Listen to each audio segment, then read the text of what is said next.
से माने कहउछंती कि 147 निर्वाचन मंडली से माने ओडिसा रे लढिबे से माने सेही 47 निर्वाचन मंडली पाई कैंडिडेट मध्य 147 टा पाई पारुना यह हेउची वास्तविक सत्य एवं सेथि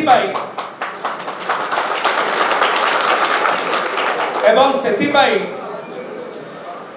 एते दिन हे गला 21 टी लोकसभा निर्वाचन मंडली रो सेमानकर कैंडिडेट लिस्ट अनाउंस हे गला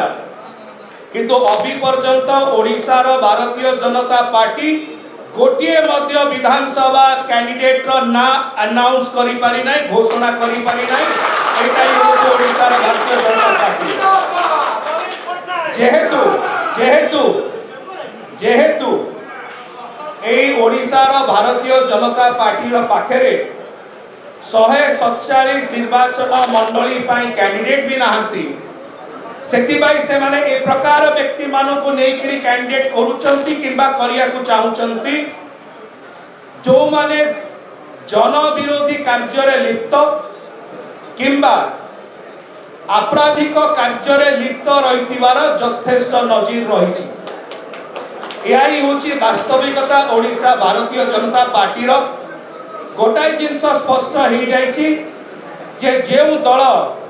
147 निर्वाचन मंडली रो असेंबली कॉन्स्टिट्यूएंसी रो गोटिए मध्य